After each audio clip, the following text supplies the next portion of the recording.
Welcome back to another episode of Trading Secrets. Today, we are joined by one of Bachelor Nation's more recent and favorite couples to come off from the franchise, Charity, Lawson, and Dotun Olubeko. After being a contestant on Zach's season of The Bachelor, Charity was selected to be the lead for The Bachelorette season 20, where she eventually fell for Dotun, and the two became engaged to wrap up her season. Since wrapping up their time on the show, Charity added another notch to her reality TV belt, finishing 4th place in Dancing with the Stars season 32 this past fall. The two of them now live together in Brooklyn. We're here right now where they're starting a new life together. Ironically, both Charity and Dotun earned their bachelor's and master's degrees and eventually worked in the health and wellness fields prior to ever being on reality TV.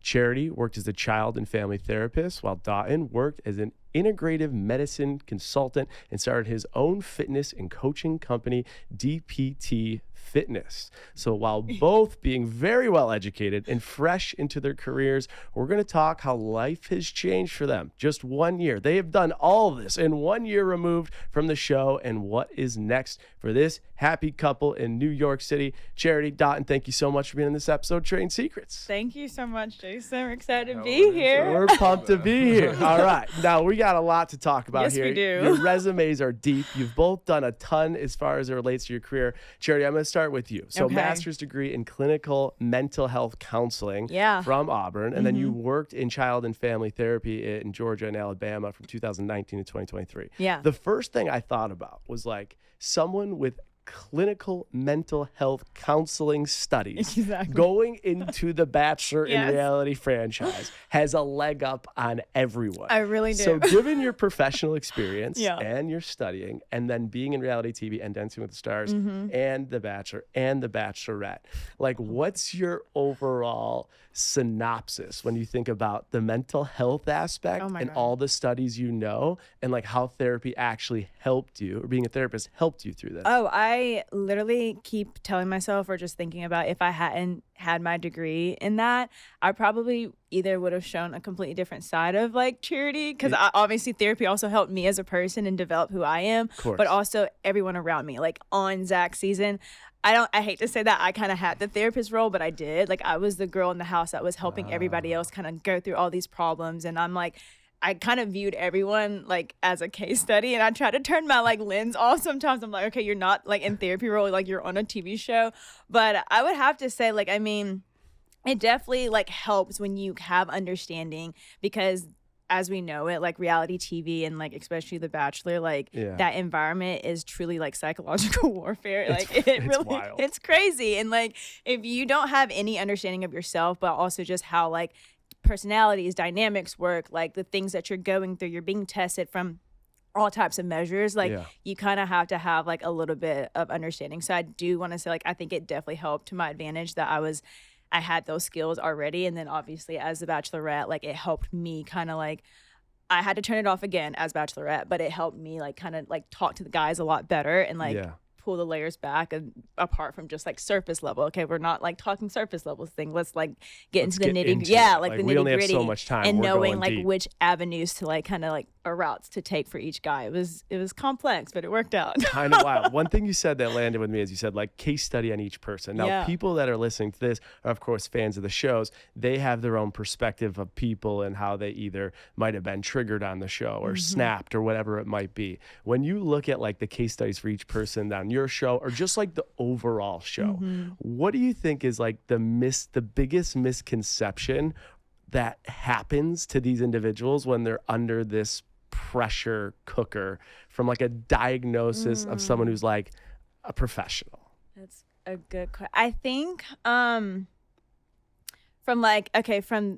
being the Bachelorette and like with the guys, I can definitely see like a lot of ego take over and a lot of guys crack under like obviously after a certain point the competition concept really does like take over for guys more so than I think girls. We're like obviously more emotional beings, but like when it comes to the guys, I saw so quickly how the egos got to it. I don't want to use names, but like if you watch my season, like you can kind of see like very like, you know, a few front runners kind of like use or that kind of take over for them. So I would have to say egos for sure for with guys. With girls, It's a little more, it's complicated because I feel like Zach's season was really a special case because we all kind of developed a really good like friendship and bond, which is not normal. Like No, we don't really that's not ever normal. see that on the seasons. But I guess like at a certain point, like obviously we're just all like tired and emotional. So like I remember like when I was helping Greer out in London, like we were all just freaking out because we're wanting an opportunity and opportunity day because we're sacrificing coming on the show, but we're not really knowing like how to like I guess I don't know like utilize our emotions to the best of our abilities because we're in these foreign like environments. We're under obviously the producers, like they have control over a lot of things. So it's really just like trusting yourself. And I think because a lot of us were young then, we aren't really mature in that.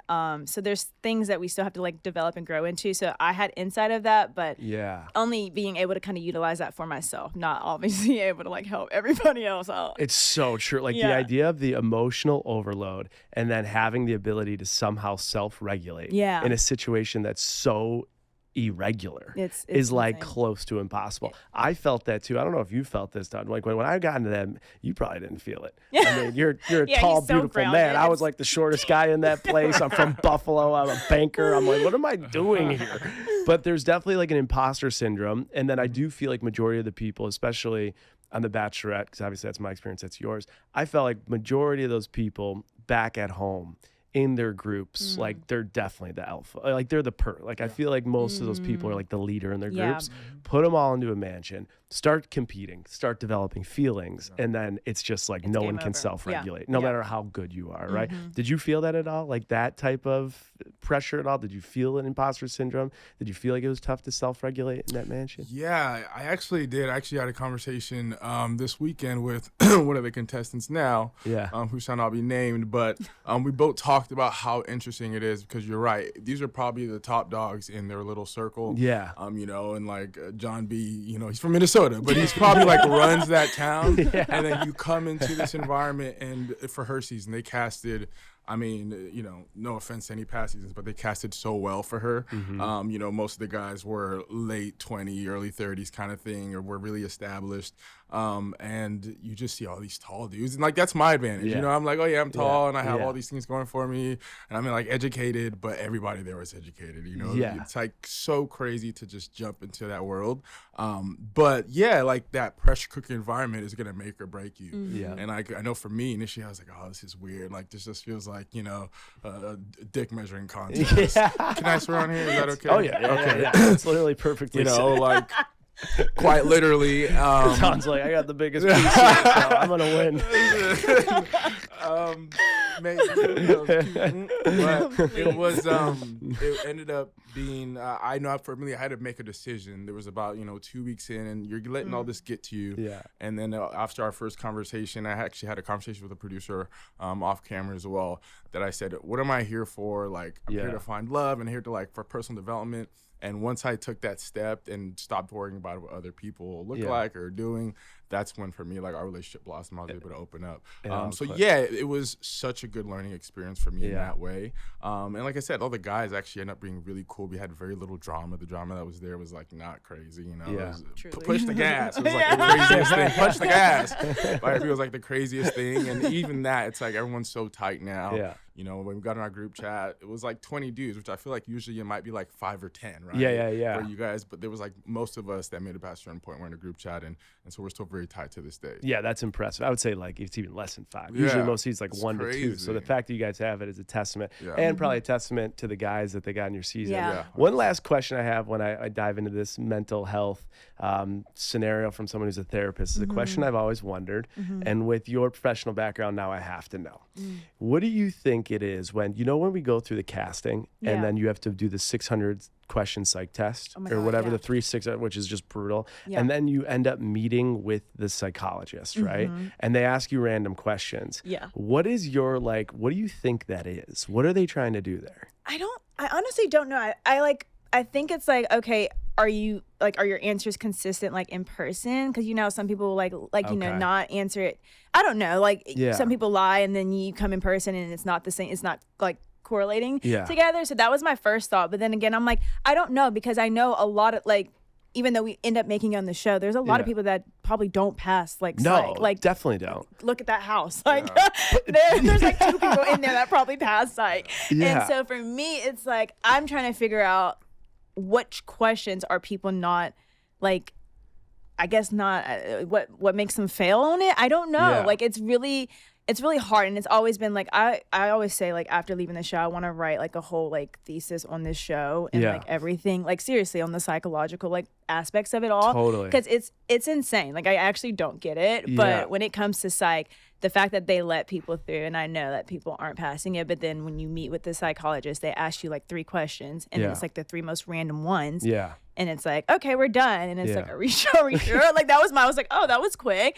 And he was like, yeah, like you did great. And I was like, okay. And like, I know, like for me, like I'm not saying like I'm like eliminated from having any like mental health problems, but like I know like there's things that I was like concerned about for myself, and I'm like, they're not even like flagging that or really going into depth about that. So like, why is that the case? It's and you just never why. have. Yeah. It's the why. So it's a why for me, unless you you have have an theory on it? answer. I just thought it was just they don't want to let a murderer in. You know? Like, see, you well, wanna... they do. I mean, let's give the show props. They do crazy background well, checks. they obviously need to be better. Like everyone needs to be better, right? Yeah. Like there's always stuff that comes up, but I do feel like they put a lot of work into it. And I think like criminal background stuff, they're gonna find that. My theory is this is my theory because I used to work in strategy at a bank, and they would give these personality tests, and there's all different types. But they would give them to all the bankers to test their like emotional IQ and just like other areas.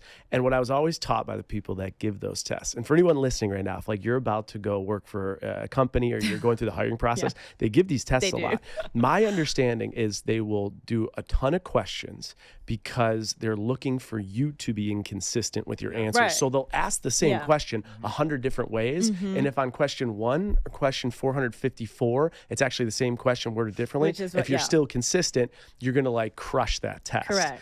But then my theory was they do it so they can know certain personality types. So when they cast for the show, they have all different personality types so they can make a good TV show. Yes. So if you do any more analysis on this, I want you to come back. We're going to do a whole behavioral study. Like literally. That's my take on it. But let me ask you this. You know, obviously we talk careers and money here. You worked as a child and family therapist. Yeah. A little bit about what that work life is like how many hours are you working? Insane. Like where can pay start? Where can it end? Is there incentives if you go on your own? Just give us a synopsis for anyone that might even think of that career track. Yeah, no. So obviously, my master's was in clinical mental health counseling. So right after that, which was like a very brief time between like when I graduated grad school up until starting like Bachelor and even Bachelorette, I started working like right away. And I will have to say my specialization was in trauma. So you're working extreme hours. It is literally anywhere from like 35 hours a week to up to like honestly like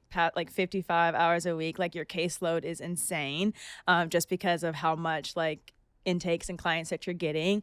For me, like I will be honest, I got extremely burnt out quickly, which is like crazy to say, being my first year or like my second year into like that career, which was really eye-opening for me. And I was like, okay, like I have to like take a beat here, take a break to see, like, obviously I'm really passionate about this field, but like the fact that I'm getting so burnt out so quickly because of the amount of hours and how much I'm like being exposed to was a lot. Pay, I will say, like therapists, if anyone's in this field, you do know, like if you're not working in private practice or at a really good private practice, you're not truly getting paid what we deserve to be paid. So you're looking anywhere from like a starting salary after grad school is like $50,000, and then if you're in private practice, like that can go into like $100,000 plus. So like it all depends on your caseload, client, and then obviously private, or if you're in like, if you're working in a hospital, you're not getting paid, like a mental health like institute, like you're not getting paid really what you need to. So if you're working for like a larger healthcare organization or like a hospital or something like that, it's likely your pay is going to be significantly lower than if you go out on your own and do it private practice. Which is really hard to do that, like starting off like entry level or just like right after you're finished, because you have to get like your hours. It's like a whole process. It's so much. It's not just easy of like, okay, I graduated and then like I'm off on my own. Like you're looking at years into building a private practice. Plus you're taking on, like you said, you're taking on a lot of people's stress and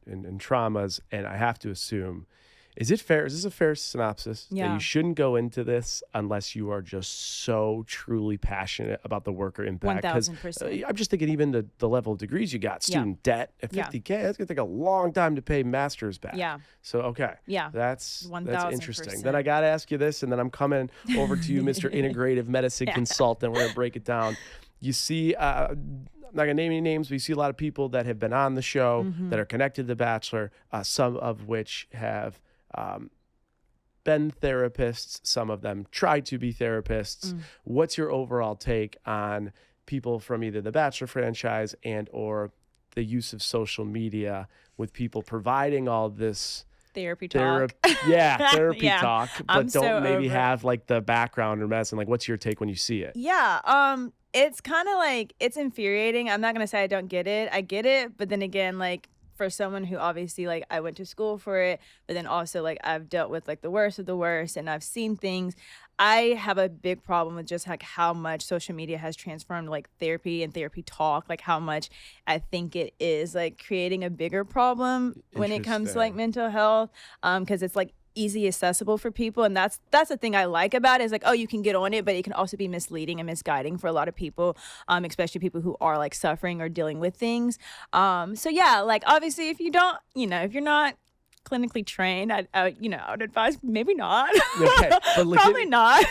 So trading secret to the listeners, because they're consuming it. So if they're consuming it from someone, you would tell them, be aware or look for this or don't do this. What would the advice look be? for someone who probably has training, clinical training. I'll say be wary of like people who are also just like consider themselves like coaches. Like, I feel like even then that can also be problematic at times, depending on where they got their training or where they're getting their knowledge from. Look at their credentials. Like, credentials, obviously, people who work hard for them, we work hard for them for a reason. They're there to help us. And so look for those type of people. Be careful of like digesting too much on social media when it comes to like therapy talk again. Like, just, Keep your guard up. Just be aware. And one thing I think is, I think when people share their experiences and they're talking in I, and like, I went through this, I'm learning this, I'm going through it, I feel this, I tend to be more attracted and listening than if someone's telling me like, you should be doing it. Like, you need to be doing it. Like, no. You want to share your experience. I'm here experience for it. is like, the best teacher. And I will say, and you don't have to be qualified to talk about your experience like that. You've actually lived it. And I will say that's great too. But a lot of the people who are doing that don't live it. So there we go. Last question on this career stop for you before I go to you, Dotun. Did you, when you finished the show at any capacity, did you go back into work, clinical work? No. Okay. So like, I'll save it for if you circle back. I do at some point want to, but We'll circle back, but you haven't been in it since Touching Reality TV. Got it. Dotun, integrative medicine consultant. This is why I love this show. I see things like this. I'm like, what the hell is that? Tell me. But and obviously, like, I mean, you got a bachelor's degree in nutrition science from California State University, 2-time collegiate All-American, master's degree in functional medicine and human nutrition from University of Western States in 2022. I mean, obviously, there's a whole lot of depth here, especially within this field, but I've never even heard integrative medicine consultant. What is that? What does that mean? Tell me about the job. Yeah, I mean, to this day, like, it's weird. It's like breaks my heart that a lot of people don't know about it, but it's true, they don't. And I remember I honestly heard about it when I was trying to figure out what I wanted to do after I was about to graduate my undergrad, and I'd heard of functional medicine. I was like, what the hell is that? And you find out it's just root cause medicine, right? And so it's really in-depth, personalized, one-on-one medicine, and it's using conventional, so Western medicine, so medications, but we try to lean on the holistic because that's how you're going to get to the root of the issue. Oh, cool. So me personally, I work with not so much in the clinical department, so like, I'm not looking for that 500-pound guy who like needs to like lose weight. I work with more like high earners, athletes, and people like you, honestly, to try to get them to the place they want to be, right? And so I basically will map out the things that they do from when they wake up, when they go to bed, tell them why, provide education. So yeah, it's I call it medicine, right? It's just, we live in a time now where the conventional medicine, it was effective, but there's too many variables these days. There's too many different ways that health can go wrong, all the stuff in our food. And so providing education is a big thing of what we do here, but also getting people to do the things that they need to do because, medications are just Band-Aids. So we work with nutrition, diet, fitness, sleep, hygiene, stress, and, you know, trying to give people every tool they need and understand why they're doing everything and why it's led them to there and how they can get out of these, you know, conditions or goals that they want to meet. Okay, top 3 mistakes people make when it comes to nutrition. What would you say? Oof. Overcomplicate it. Okay. Yeah, it's funny because I'm talking about health science is so complicated. It's so deep, right? You can go forever on it. And my job is to parse out the really specific things that someone might need to do. Okay. But the truth is, it's simple. It's just hard, right? Yeah. So I think we're always looking for that next big thing. Yeah. But when it comes to like diet is the big one, right?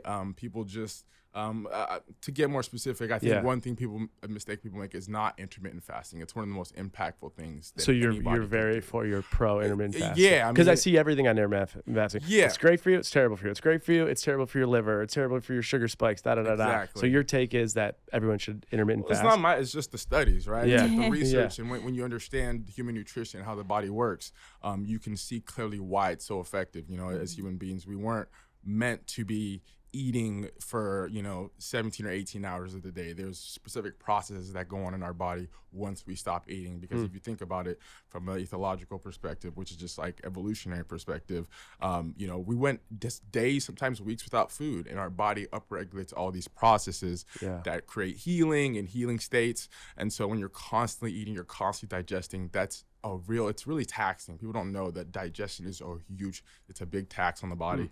And so when you stop doing that, a lot of things, fix themselves. So I would say that's one for sure. Number 2 is wasting time in the gym. I think that's a big one. A lot of people are not being effective on their phone, taking breaks. And it's like, I can be as effective in 30 minutes as they can be in 2 hours, right? And then the people say, I don't have time. And it's like, you're just doing it wrong. So there's so many little things, working out legs is a big one too. A lot of people neglect legs. Legs just doing the curls. everything. Yeah, exactly. Which I get it, I really do. But you'll actually see bigger gains in every way if you work out these bigger muscles. Take less rest breaks. Maximize your time. So that's a second one. Okay.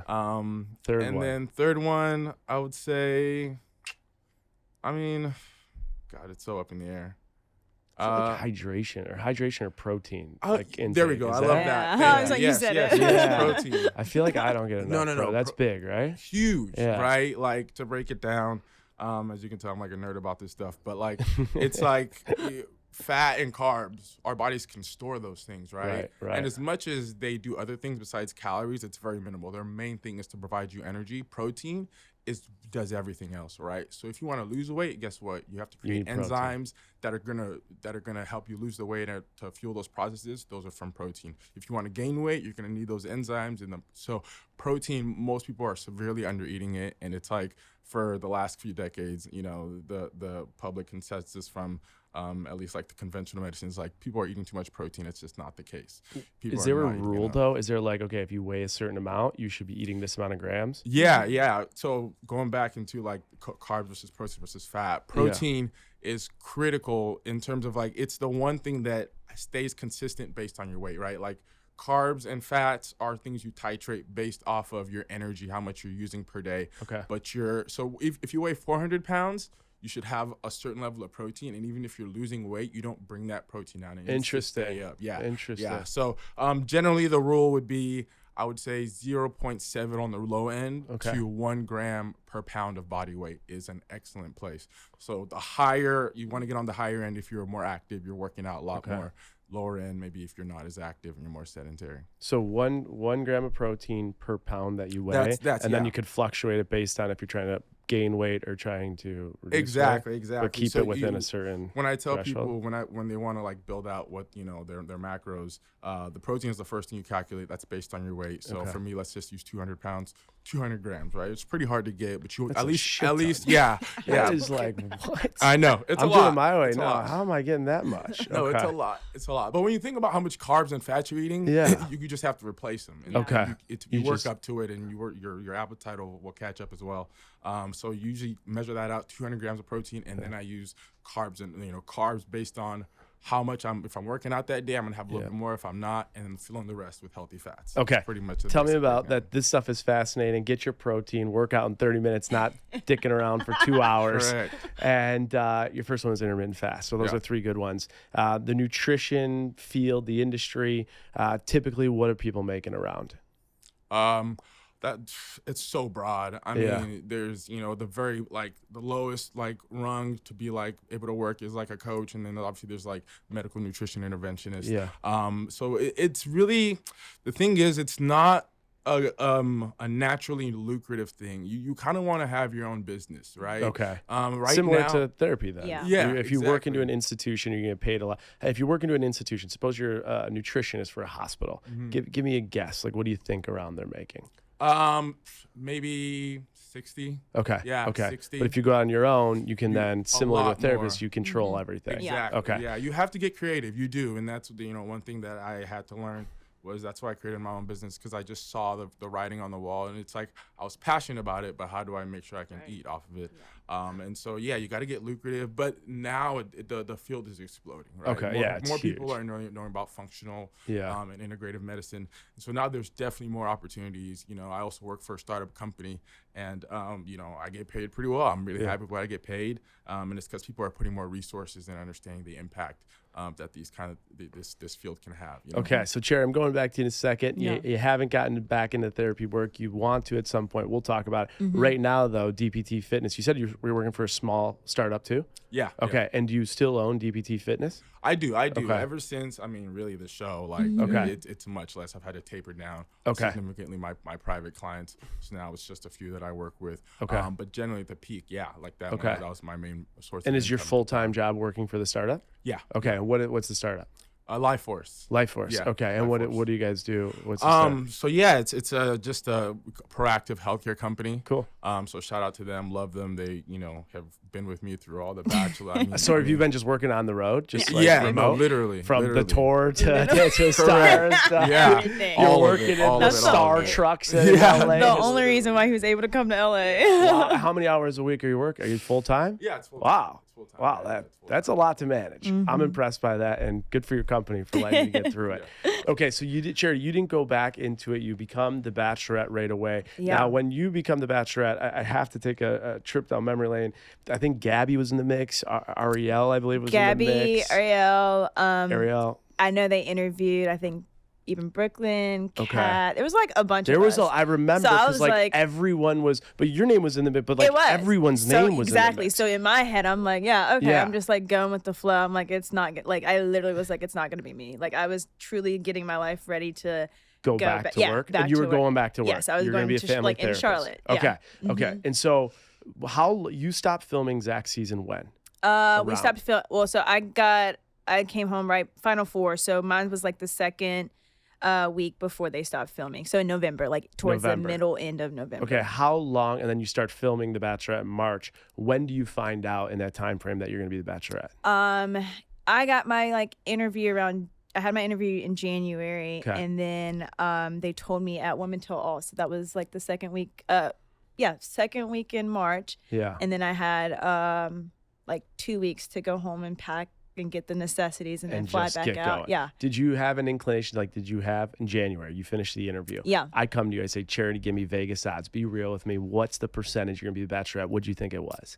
I would say probably 60. Okay, so you felt pretty confident. Yeah, it was about it. it was up there, but then again, I was as we know the history of The Bachelor and the show, I was I may not. Okay. After my interview, I thought it was about 6%. So I'm glad that you were teed up. Now, from November to March, that 4-month period, you then just go film. Are you still incurring expenses? Are you working? Do you have rent anywhere? What's the money situation? So at Charity there look like? was it was actually pretty fortunate that I was living on my own in between the seasons, but I was preparing my move to Charlotte. So my brother lived in Charlotte. So I had I was kind of in the process of him staying with him until I signed my lease on my place and everything. But thank God I didn't, because I was literally pen and paper, and then that's when I figured out obviously I was gonna go on the show. Going to be Bachelorette. So I didn't have a lot of expenses, luckily, besides just taking care of myself.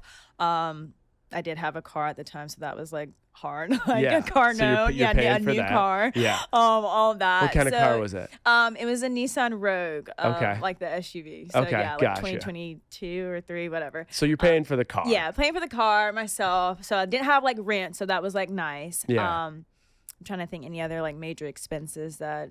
Yeah. I mean that's pretty much it. Okay, Yeah, that's so I was pretty like much it. pretty kind of like. And then I you had go it into easy. film. Yeah, Yeah, you go into film and you didn't have a job that you had to report to. Yeah. And now you're locked in and you are. Well, the crazy part is I actually did have a job, so I didn't tell them like I was getting ready to have like my first start So day. you worked in between November and March. Oh, I didn't know that. Yeah, As a therapist? but then and then I was relocating to Charlotte, so like the office in Charlotte, and I was telling them I was like I'm kind of like I just got off the show, and then basically saying like I don't really know what's next, but I was like I can't put my life on hold, so I was like ready to move forward with my life, not like wait for the show. And I remember like talking to them, and then they're like, okay, like we think we know what you're talking. Like obviously like NDA, like I couldn't say, like I'm gonna be the next Bachelorette. Yeah, of course. So, but they knew you were just on the season. Exactly, yeah. So they kind of like they obviously knew. And then like right before I flew out for Women Tell All, like my manager, she was like, let me know, like keep me updated. And then I think she like found out before like I got to be able to tell her back. And she was like, well, she said, we'll be here if you need us. So it's basically like open arms, but yeah. You haven't needed them since. But when you left for Zach's season, yeah. did you take vacation time? Did you get paid? Did they it fire? was not paid. So okay, so it was non-paid time off, but they let you come back. Yeah. You worked for like 2 months? Yeah, basically. 2 months? Yeah. And then you get hired for the new gig. Yeah. Okay. So when you left to film The Bachelorette, were you working for an institution or yourself at this point? I was doing both. Okay. Yeah. And did they allow you to go on the show? Did you have to leave your job? What did they say? Yeah, that's part of a funny story. And like, because, obviously I was casted 2 weeks before filming started. So I had 2 weeks to talk about the questionnaire, all that stuff. And I also had 2 weeks to tell my job. And it's like, obviously jobs aren't going to play that. And so I remember getting that text about, hey, you might go on, we start filming in 2 weeks. And I'm like, initially, I'm like, hell no, I'm not doing this. I'm not a reality TV guy.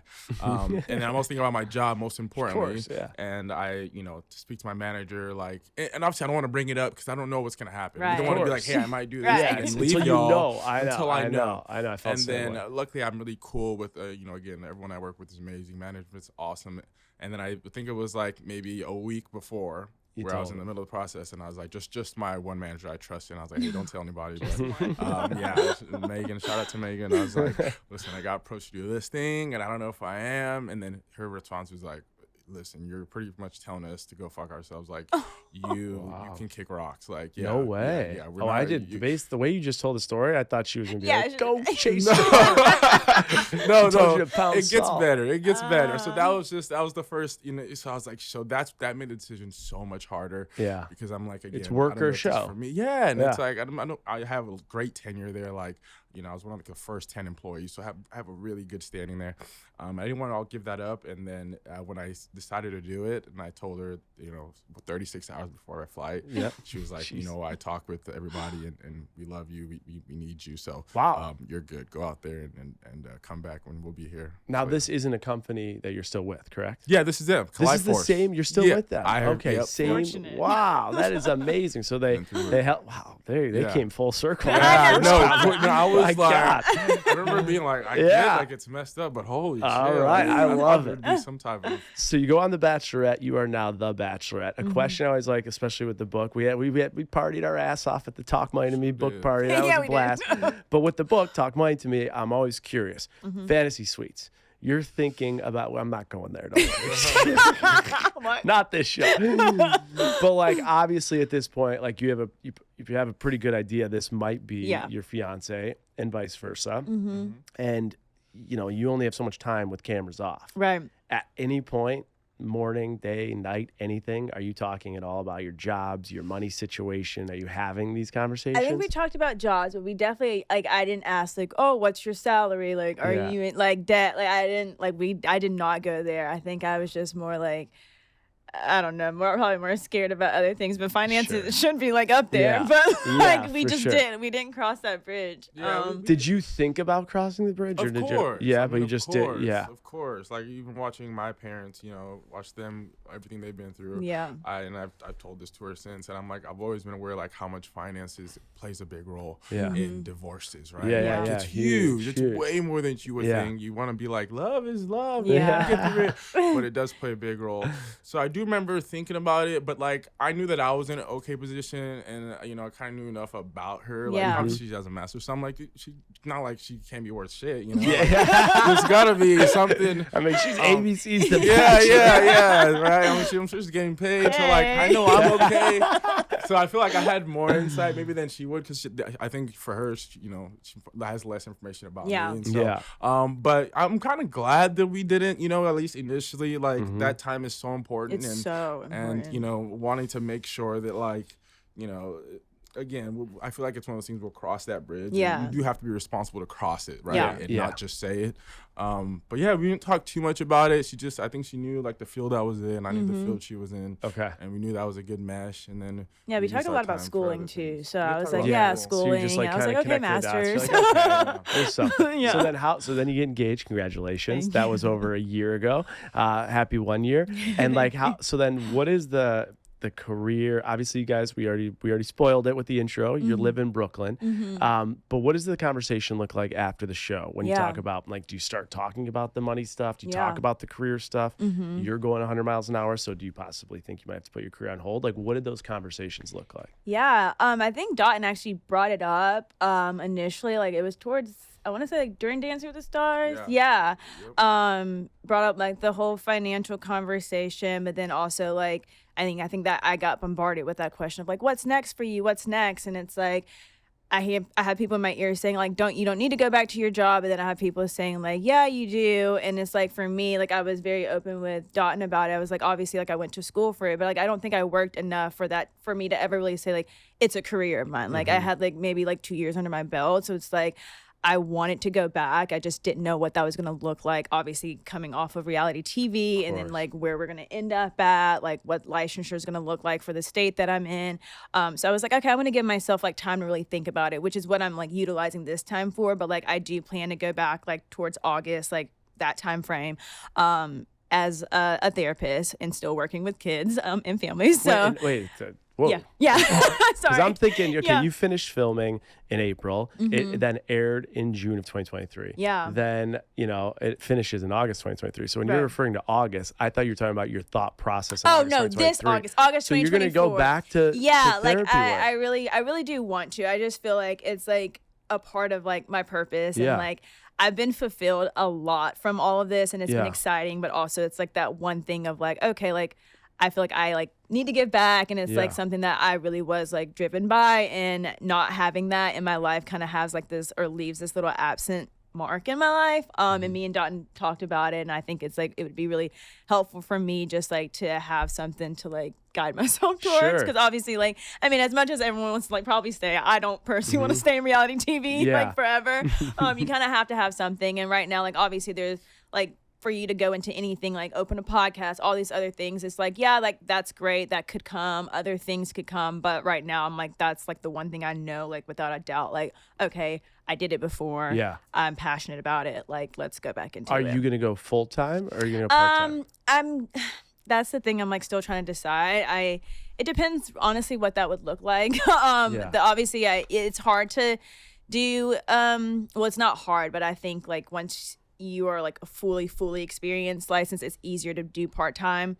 You have more control and flexibility over your hours and your caseload. But like with me, still like trying to get more experience under my belt, I'd probably need to start off full-time. And then if it's too much, I think obviously the practice that I would be working with would be able to like work with me on that. But right now, the goal is to do full-time, but hopefully not like a full caseload to where it's like I was like where I was before. It was insane. So have you been, and I have a bunch of questions for you, but have you been approached since, so you go on Bachelorette, Dancing with the Stars, then Dancing with the Stars tour, this all just wraps. So now you have a minute to like breathe. Yeah. Have you been approached at all to go on other reality shows? I have. You have? Okay. And have you considered those, or no? I thought about it, but then the timing of like I won't say the name, but like it was really close in proximity of when they asked me. Excuse me. And so I was like, I don't think I need to do it right now. Close in proximity to what? Like when they asked me, can you do this show? It was like leaving for filming in like the next few weeks. And I was like, you just asked me, and I was like not prepared for it.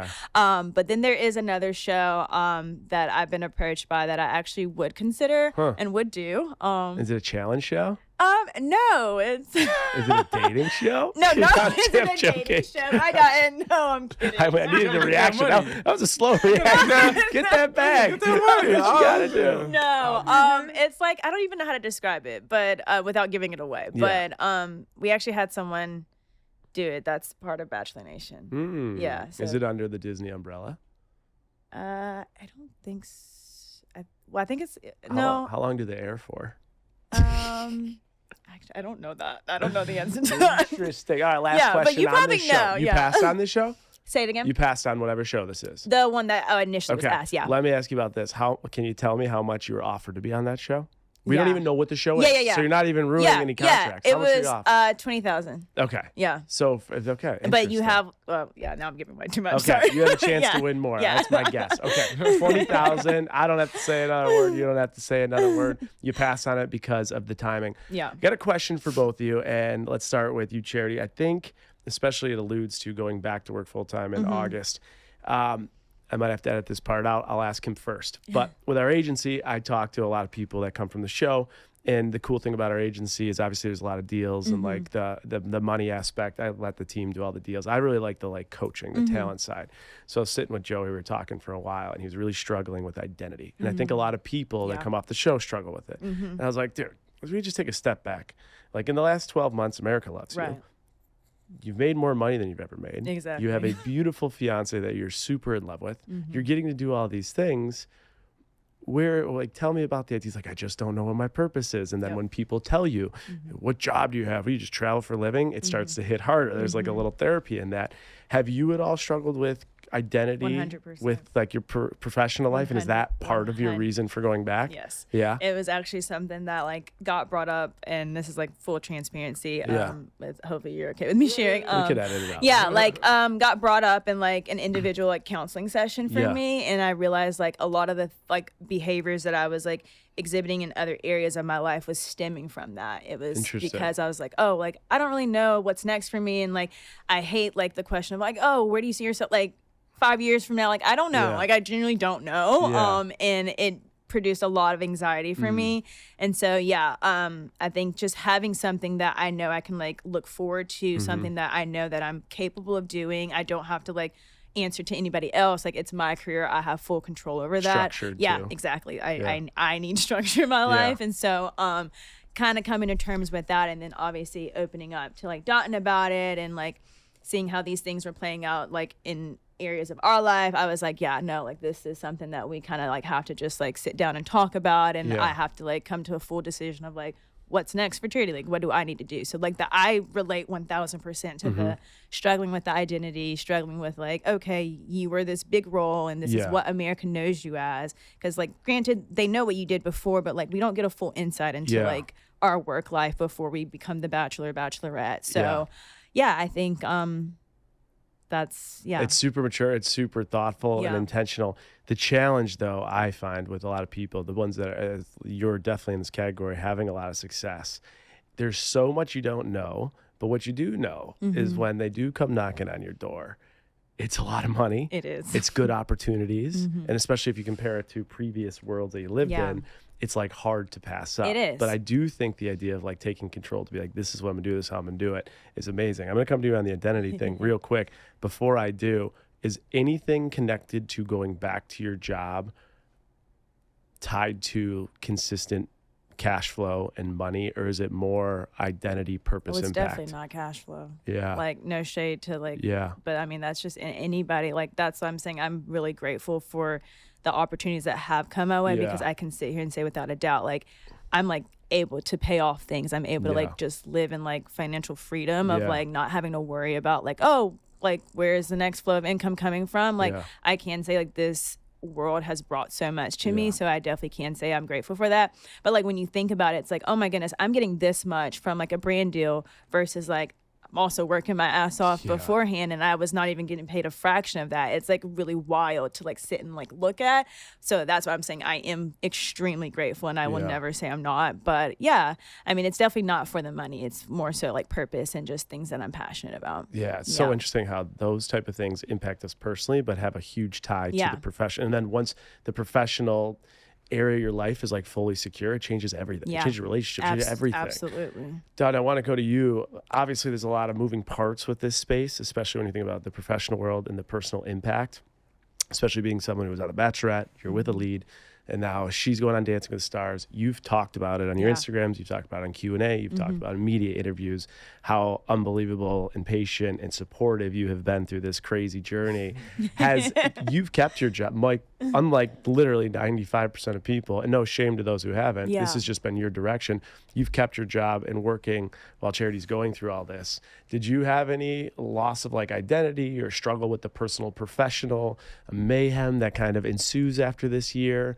And being with someone who's like the lead and all these things are happening and you're checking in at 8 a.m. to clock into the small business work, like what did that feel like to you, and did you struggle with any of it? And if so, what did it look like? It's a good question. Very insightful, I can tell. No, seriously. And it's another thing. Yeah, it's been the topic that we've discussed. I think there's two parts for me to answer this, and like the first one is, like she said, like it's to this day, it's still really difficult, right? To like try to fit in all the things and still work and still contribute. Yeah. But like she said, for me, I'm such a purpose-driven person. I mean, that's why we're on the show. That's why I fell in love with it. Like everything was, I have to have a purpose. And you know, I'm Nigerian, dude. Like I wasn't born here. I came here when I was 4, and so it's like that stuff is ingrained in me. To like not just be like, oh, try to, you know, not that it's a shortcut, but you know, in a sense you could call it that. So yeah, that's definitely been something that I always think about, and even nowadays I'm like doing my best to try to integrate both those worlds, which is difficult. Yeah. And I think that's the key kind of to the answer for the Joeys, who I've also discussed with in Charity, is like trying to find how to mesh these two worlds together, right? But I think on the identity part, and I think this is relevant to your question, but it's being in this position as the one who ends up with the lead can be very difficult. Yeah. You have to be very confident, first of all, in yourself, right? And, you know, do you mind if I kind of talk about, like, just the way that, like,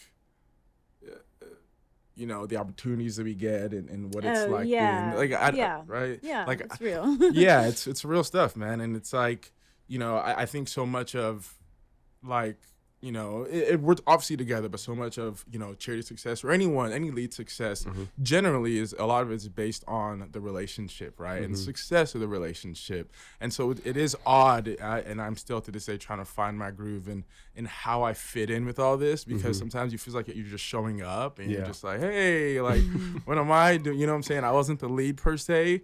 And so that's, been very, very, I wouldn't say very difficult. Like, I've been able to manage it. Thankfully, we talk about it all the time, and she's open, and she's the most understanding person in the world. But I don't know if you understand what I'm saying. Do you get what I'm trying to say? That well, you know, of course, in my situation with Max, I understand, like, where you're you know, in majority of situations that connect to like either media or entertainment, you'll question like, wait, why? Maybe I shouldn't be here. Like, where do I stand? How does this go? Should I just sit on the sidelines and clap? Like, I don't know. So there is a lot of, and then the also thing is, like, it does tie into your professional world. So like, there's the personal aspect of trying to find the identity to be a supportive partner. Then there's the professional aspect to be like, wait, like, should I be part of this? Should I not be part of this? Like, the whole, should I step into it? Should I step away from it? What do I actually want to do?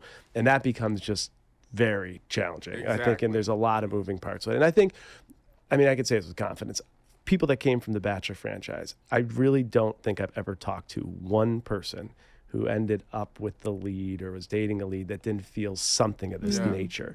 The other interesting thing is, I find, and I've said it to people higher ups at ABC, when you're in the Bachelor Nation franchise under the eyes of ABC, there's a hierarchy of everything, of how you're. It doesn't matter what you've accomplished personally. It doesn't matter things happening outside the show that could be in whole different areas.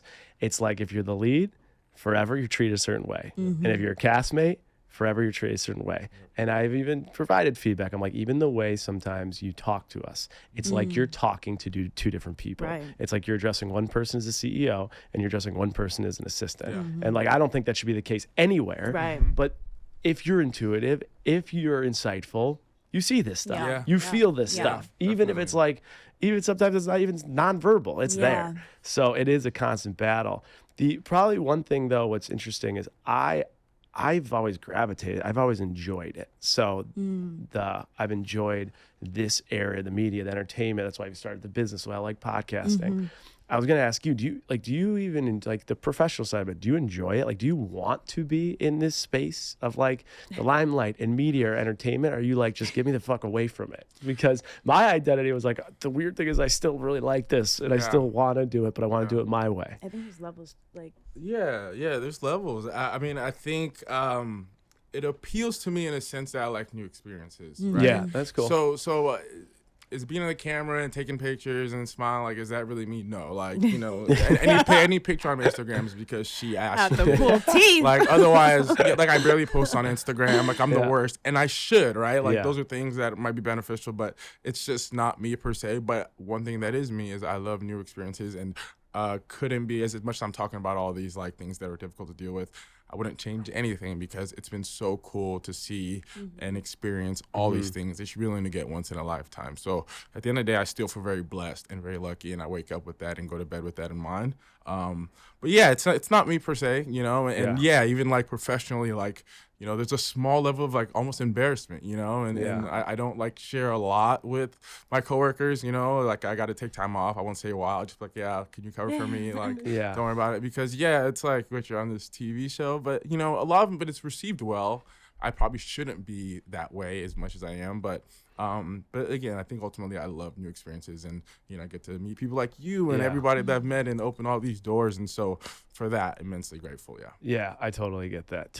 And Dance with the Stars, like we've alluded to it, but that's a tough show on a relationship. It's like, and you had Artem, who's like the best, and Nikki's the best, and like you honestly, you know, that's like probably the best case scenario for everything. I was like, but like it's just tough. It's just tough. So I understand that. I hear you.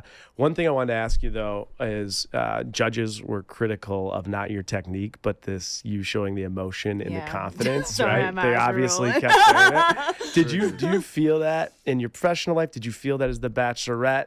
Do you feel that's part of you, or were they wrong with that?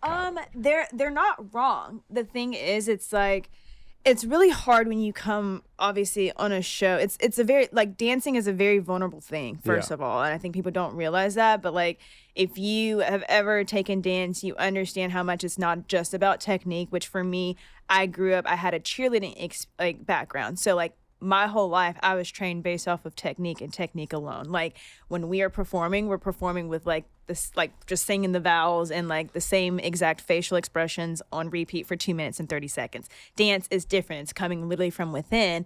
And obviously the first few weeks I was like, oh, okay, like they want to see more. They were pushing me to see more. But when like it got to the point where I was getting the consistent like comment the whole season, I was like, literally, what am I doing wrong? And like, I remember coming home, there would be nights where I was just so frustrated from like dance rehearsal, and I'm like, I'm not doing something right. Like, it was hard because it did take me back to like moments of like when I was like going through cheerleading training, but also just like who I am as a person and what people see me as is like, oh, like they see me as this person who's always put together and is perfectly poised. And I'm like, but that's not me. Like, obviously you've seen like the sides of me. My best friends have seen like the crazy sides of me, my family. So like people know me, but it's like, I now have to like truly let the world in. Like, obviously, like The Bachelorette, it's an emotional journey and it's an emotional experience. Y'all saw that, but like, you're not seeing it in the way where it's like translated through dance. And I couldn't, like, it was really hard. It was really challenging for me. Like, I think I was more afraid of like, oh, like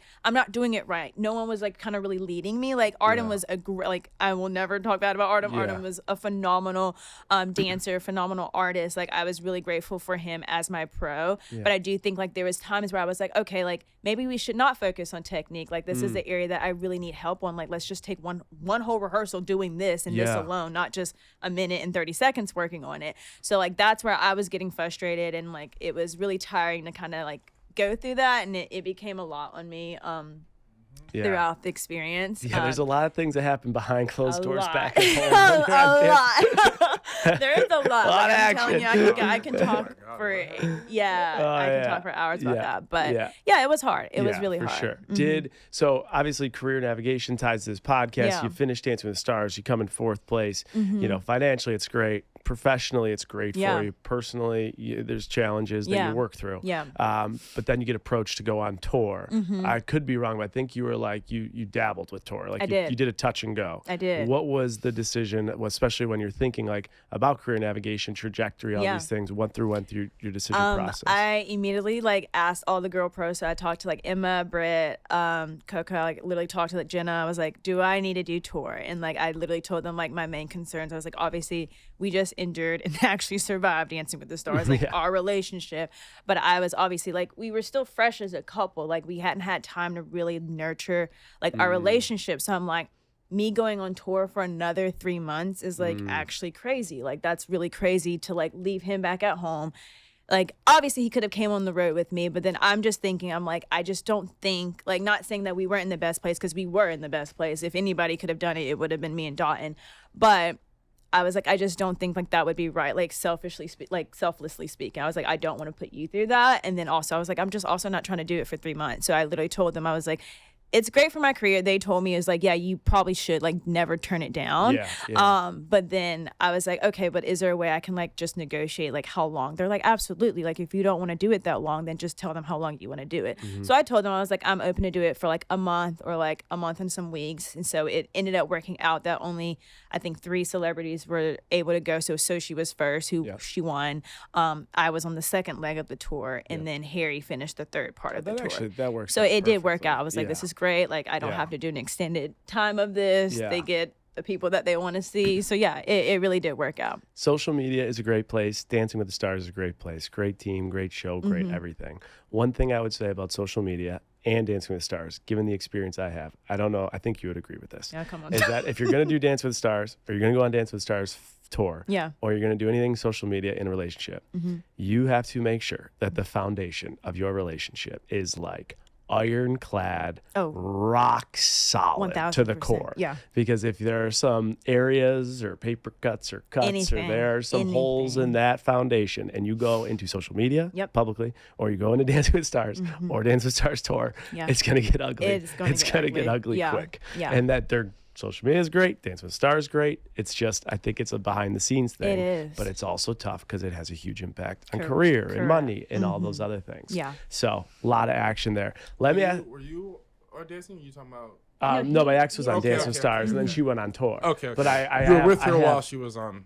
What's that? Yeah. Oh, okay. Yeah. So you know. So I have compassion for the impact it has, both in all areas. Yeah. You know guys what I mean? stay together, live together while, or no? It was though that situation was nuts because we were in LA. It was during COVID, and we had both of our dogs, and we lived in an apartment that was 1,500 square feet, maybe a little less than that. But the challenge is anytime you literally left the house, other than to walk the dogs, you had to get tested. Because it was 2020. So and then there were scares. There was one time we went to get a bite to eat, came back, and there was a false positive test, which was also the stress of that on top of the show already, that has an impact. So many moving parts. No, thank you. Yeah, right? Yeah. So you thought you would have done it. I'm just kidding. All right. Talk to me about social media. It's a big part of a lot of people's business after they get off Bachelor Nation. 1 year. You've been out in the social media spotlight. Are you seeing the dollars? Are the brand deals coming in? Is it big? Is it life-changing? Talk to me about the business. You guys are laughing left and right. What do we got? I'm just laughing because obviously Dotun literally just mentioned how bad he is on social media. This man avoids it truly like the plague. He hates getting on. Well, I don't want to say you hate it. You gotta step it even for your fitness business. Give me Go some for it. tips on nutrition. You're telling me. Tell me you were a 2-time All-American. Yeah, telling me, man. I see every other Bachelor person, every damn That's what marathon. I'm saying. I know. Right. You're a 2-time collegiate All-American. actual Go one put we your wanna times hear out from. there. What are we doing? No, I Start bragging, Dot. honestly, I need someone an executive. You probably play a role. You probably do this for other people. But I need someone who can make, because I'm like analysis paralysis. Yeah. That'll kill you on social media. I did the same thing. You just got to fire it off, and like so. It's been cool. I mean, I've had like a little bit of extra cash here and there from it. It's nothing like crazy. It's not like life changing. And it could be more if I put more effort into it. But yeah, it's also just been, as you know, like as a guy, you know, and especially, and you're not the lead, like my following was a 99% woman, you know, 1% guy. It's like so hard to try to connect. And unfortunately, and it's the same for her too. People just really, the most engagement is just things of me and her. And so trying to branch out into these things, it's like, I'm so nervous of like fucking it up, you know, because I don't want to do one thing and all of a sudden everyone leaves. Because it's so far away you from also what they don't expect. like, you know, something that I think people don't factor is that when your relationship, especially connected to The Bachelor, you also don't want to do something that'll screw up your partner's social media who's killing it. That's like whatever. So like that's another thing. Super mindful. But I think what you should do is worry about less about the onions and just keep doing your stuff. I think you should just keep like mix in, of course, your life, but then like all these nutrition facts and like your all this stuff. Like there's so much to it, like the running and everything. I don't know. I think there's there's something there. Let's get it going. I know. And it can even be brief. I feel like like it doesn't have to require like a whole bunch. It's just a little. You're just such a disciplined guy. Like you just you apply that to your social media because that's a little bit of work. I know. We'll talk offline. I'll get them going. All right. I'll get you going. How about for you? Yeah, for me, I will say I clearly haven't been working, so I've like it's good. Yeah, it's been great. Crushing it. I can't lie. Like it really has been great. But I think the same thing that Dotun mentioned, like it's just really fascinating to see too, like even for me, like being the Bachelorette and being like a woman, like the most like engagement we get off of our posts is like either, or for me, whenever I post with him, obviously, because this is why people follow us and tuned in the first place. But then it's also like, for me, what I struggle with is like, and I hate that I'm just going to talk about it on here, but it's like, remember when I asked you, or when I like asked you like, oh, is this like an appropriate picture that I can post online? Like, and it's usually, obviously, Jason, you know, like a swimsuit picture or like things like that. Like those are the posts that like it's crazy to me, because I'm like, oh, I'm here sharing like my skincare, things that are going to help you. And like, yes, people will tune in, but they don't really care. But it's like, all they care about is like me and Diane, or like a half naked picture online. And I'm like, this is insane. And I'm like, I just don't know if I can the like consumer base of America. Like, I don't know if I can go with the consistency of this. So for me, like that is like hard. I'm like, okay, like obviously you want to pull in the numbers, but then I'm like, no, that's just not me. So I'm not gonna like put my make my grid something that's not who I am. It's hard, but you know, I make it work, and I have been really, I feel like pretty successful in the brand deal department. But yeah, we would always love more. Okay. Am I allowed to say that? Yeah, you're allowed. Any advertisers out there, get them more. Let's go. You gotta start posting more. I'm gonna get on you about that. Please. All right, talk to me. Dance with the Stars. We already addressed it. You were on it. Dance with the Stars is coming up. Bachelor Nation. Who do you think would be a good fit for Dance with the Stars? If we're talking leads, obviously. Talking anybody. Who do you think? Who do you see? Oh, anybody. Who do you see? Not that like you're like I think this person actually could be selected. Yeah. Charity's predictions. Obviously before the golden thing happened, I was like, Gary would have, I think like it would have been really good and engaging, because they love Barry from my season. They went crazy over him. But if we have to talk about like who we think, I think it's probably Joey. We were like, I think Joey would do really good. And then my next prediction would probably be like Maria. She has a dance background, so she would do really good. I don't know, like, I don't know if Jen wants to do it. She probably does. Would she be good at it? Probably. Yeah. But I would have to rank it in that order. Okay. So, there you go. All right. We'll see what happens. Yeah. I'm good. I'm good. No, sorry, Jason. Come on, get in there. I'm good. Thank you. I'd take the paycheck, but I would do it, but they were not going to approach me. I'm like guy ABC, number 845 that they'll pick. All right. Anyway, I want to talk to you about this before we wrap here, the wedding planning. Right? Oh, yeah. So you guys have announced that you have a date. Oh, Jesus. Now, I just did some research. The average wedding cost is around $33,000, up from $29,000 last year. So prices are going up. How's the wedding planning going on like the finance? Talk to me about the like finance business side of it. That's the conversation. It has been so, I think, to the point where I'm allowed to say this. No, it's crazy, but it's like, initially, like, yes, we like started wedding planning, but then it got to the point where now you have to like you have no choice but to start looking at numbers and factoring everything in. And like when you're starting meeting with these people, like obviously like there's things and vendors that are willing to help us, but still the cost of it is like still so expensive. And I think we were both just like, okay, like let's do what makes sense in our lives and where we're at for like the stages, which is like we're still projected, but like also this is us saying out loud, it's like if it gets bumped back a month or two, don't be mad at us, but we're doing like what's best.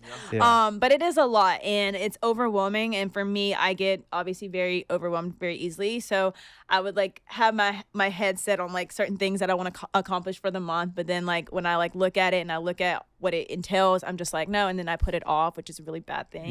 When it comes to wedding planning, it is. You're putting it off, but also it's like we haven't had, like people have to understand we've been going like also, now it's is about the it's time like, where a full-time job. It is just now it's like something you have to be consistent, and like we literally just since Dance with the Stars, the tour, and then since then we've been moving all over the place, traveling a ton. Like just now is when like things are settling down. I mean, we have obviously like CMA coming up, but like so it's also been difficult to be consistent enough to like plan and to have like the stability to do it. But yeah, those numbers are going to be disgusting, obviously. It's like we're trying to do 2 and we're trying to do 1 in Nigeria. So it's we want to do it smart and like not rush it, because it's already going to be a nightmare. It doesn't need to be also like and that's why I keep telling people, I'm like, I don't like want it to get to the point where I'm like, I dread having to, because it's supposed to be the like exciting time in your life, and I'm like, I don't want to do it right now, like, or I don't want to like deal with this right now, and like I don't want that to be my experience when Are you planning. going to create like a joint? You're going to be like, all right, this is our budget, we're going to do what we can do under this, and the rest is history? Or Jerry's like, nope, not at all. No budget. No, I mean, I have to be smart. We can't say no budget. That's actually crazy. No. There's things where I do have I feel like I am pretty frugal for a girl. Like when it comes. Not bad. All right, that was good. I was trying to explain, like I do feel I have like set things for. Yes. All right. Okay, we aren't having this conversation. Wait, I have a great transition to a segment I wanted to do, actually. We can wrap with this. So it's Talk Money to Me. I give a few questions that are not very invasive. They're like high-level fun questions that people can ask out on dates. They can ask on a date. You guys are engaged planning your wedding, so it should be easy to ask you guys this one. This would be a great segue to the first one. Dotun, you're going to go next. What is one thing that Charity overspends on, and you're just like, unless she's broke, she's going to keep overspending on this thing? What is that thing? Please. I know. Like, be careful. Here's the deal. It's more of quantity than it is like quality. Like they're clothes. Although so you clothes, are, although answer, it's like cheap he's gonna say I don't need it's them. a lot of them, and and it's like a new thing, and like so I would say that's one of the ones. Do you agree? Do you think that's something you overspend on? Unless you're broke, you'll always spend on that. Like, what's your answer to the one thing? I think. Well, to be fair, like I had this debate when we went on the couples trip with like Zach and Katie and Joey and Kelsey. I was like, when it comes to girls, we just have to like have more variety of outfits. Like I can't wear this, like he can get away with wearing this 80 times and no one's gonna know. Like if I like, it's just like a thing of like we have to have variety. So granted, I do have more clothes, and yes, I will continue to buy them. I love it. Let's go. All right, so he nailed it though. He was right. He was Clothes right. is your answer. All right, you're in the hot seat. What's one thing that Dotun overspends on, but unless he's broke, he's gonna keep spending on it? One thing. What do you think it is? Dotun honestly never overspends. This man is so great It's gotta at be like one thing. I will say food. Okay, I think that's a good one. Eating out. out. Yeah. Do you agree? Recently, yeah, just because we've just been on the move. Like before all this, I was really good with like cooking at home, but it's just become a lot more difficult. Yeah. Okay, I like it. All right, Yeah. let's do another one. So you can answer this. Okay. What would you, if you had to define your relationship with money? So how would you define your relationship with money? We're like mine or like together as a couple? Like your no. Like me. Charity's singular. relationship with the word money means what? Okay. I'm wise with my money, but I can be a lot better when it comes to budgeting. Like, I feel like sometimes I'm like, oh, it's okay if I go, and that's like really bad. Yeah. Like if I go over, it's like, what's that girl math where I'm like, oh, I didn't spend this much in this category, so I can spend it more in here. Yeah. So, it can be a lot better. I really do need to be better at budgeting, but I am like, I will not spend unnecessary amounts of money for no reason. Like I can't bring myself to do it. Gotcha. I truly can't. Okay, cool. Fair. What would you say your relationship is like? Do you approve of that? That's fair. Yeah. Please. She's very sensible. Like even if it gets to a point, she can talk it out, and like she's not like, she's very sensible. Yeah. And just about everything, finances and beyond. So. One thing that's good, I think, with talking about it is if you identify that clothes is your number one priority, then even though it's not your number one priority, a good thing to be like, all right, if it's spending on clothes, I'm just gonna, that's what makes her. But then like that's happiness, she understands. But then priority like 2, 3, and 4, that I always say, like, you have to know your person's number one priority so that you try not to judge it or like shame it. But then priority 2, 3, and 4, you might have to cut back a little bit. If you're gonna be nice about number one, you gotta be ready to get some shit for number 2, 3, and 4. And like writing that list with your partner, like a top 5 list, I think is really good. So then in your head, when you see clothes, just shut up. Like that makes her happy. But when you see 2, 3, and 4, you're like, okay, 8 boxes of clothes came up, and I saw number 5 on your list pop up left and right. We need to do that. All right, give that a shot. We're gonna do it. What would you say your if you had to define your relationship with money? What is your relationship with money like? My relationship with money, it's kind of interesting. I don't know how to put it, but like, I've always kind of been, I mean, grew up like, very poor, but like parents did really well off. So I understand how hard work equates to more money. And I think because of that, I have a mindset of like, I'm not, even though like I don't spend a lot, I also don't restrict myself. And I always say that like, as long as, I don't know, for some reason as long as I'm spending it, I've always been able to make enough to match. So I kind of use money as like a motivation. Like if this type of lifestyle I want to live, what do I need to do in my own, like, it's like a tool to get you to the next life. Yeah, and so that's kind of been really like what's worked for me. But I'll say the big thing that like I do spend on, is like experiences. I'm big on experiences. Okay. So like tangible things. I'm the same. I could care less. Yeah, I really don't. Big but on like experiences too. Like, so I don't know if that answers the question. It does. But that's my relationship. All right, we're gonna get into trading secrets in just a second. Before we do though, you had come to the States when you were 4, right? So when you said that you grew up very poor, what age? Tell me about that. Yeah, parents came here on a visa, got really lucky, got chosen. And then had to live with my aunt in Fresno, California. That's where they were at. So we moved to Fresno, and that's how it became hometown for me. We just had to live with them for, I think, like a year, 2 years like that. And then eventually we kind of got kicked out.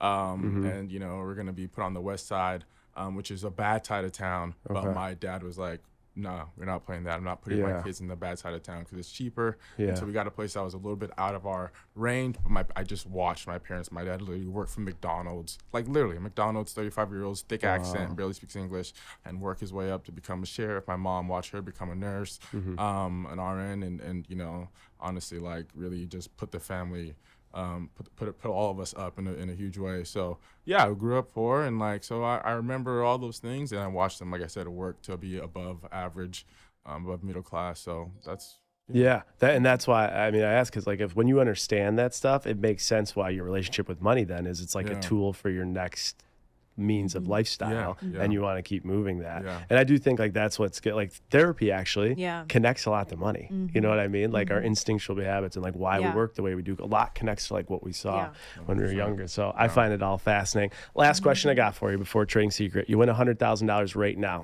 It's going to rapid fire. You got 100,000, you got 100,000. It's right there. It's cash. You have to spend every single dollar, 24 hours. Oh my God. How are you spending it?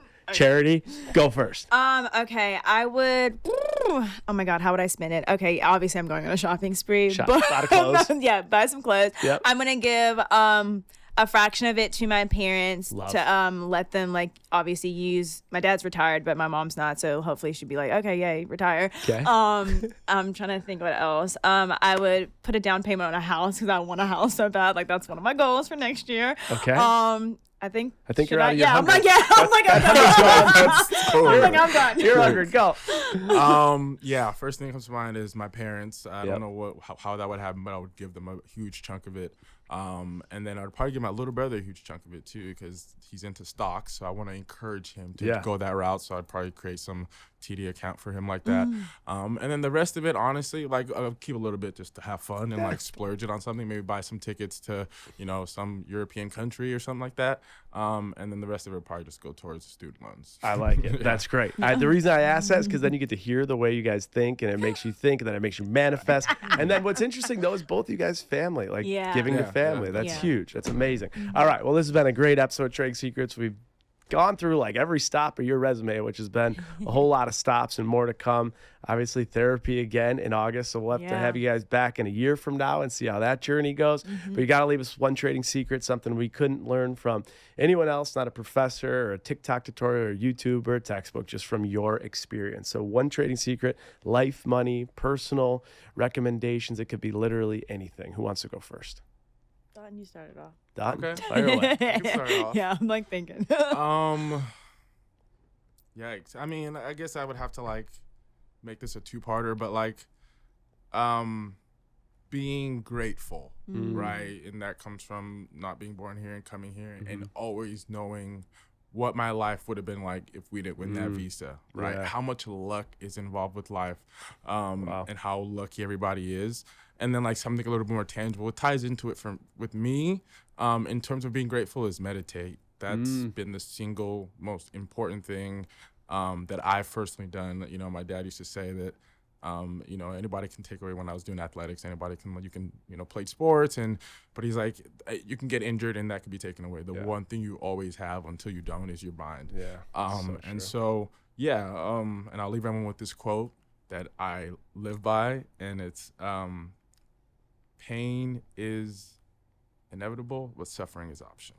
Ooh, and so I like that. It's all different things, but to me, it's all kind of ties into the big picture of life and never live inside of that. So that is a tough act to follow, I Miss know, Charity Lawson. Mine won't That be was as a great good, trading but secret, but give us like something. where I'm at mentally, and when obviously we're talking about finances, and then me and Dotun just being a couple coming from reality TV. I would say like, do not hesitate or do not pull yourself away from having the hard conversations about anything, but especially like finances with your partner. I remember like just being grateful for Dotun, because when we first had it, I was like terrified out of my mind. I was like, where's this gonna go? Like, is this it for us? But like, he just met me with so much grace and like compassion. And I think just our ability to communicate like on a sound level, like we're both just on the same page about a lot of things, is like really important. But like, even if you don't find yourself with like that with your partner, like just be willing to get there or try to get there. And then also like, I guess tying into the second half of it is forgiveness over the small things, like forgiveness over things that typically like you're easy to jump into like maybe an argument about, but you realize, okay, like tomorrow this really won't matter, unless it will. Save yourself from it. Let it kind of go off the shoulder. I like that. You practice what you preach too, because I think it's in a space where you were somewhere and then overnight it changes, and the dollars, the cameras, the lights, the action, it's sent to you, and you still were able to pull back and be like, this is more important than that, and prioritize. It is so hard to do. Yeah, it's so hard to do in this space. Daily practice. Yeah, and what you're suggesting, obviously, you're practicing, which is beautiful. So, Charity, Dot, thank you guys so much for being on this episode of Trade Secrets. Where can people find more of you guys, your social media, everything you have going on? Instagram, Charity Lawson. Dotun Olubeko. Please follow this man. Follow Dot. This man has nutrition facts coming your way. Yes, all the content. At the end of this week. Go follow him. It is coming. It is coming. Thank you guys so much for being on this episode of Trade Secrets. Thank you, Jason. Thanks, Jason.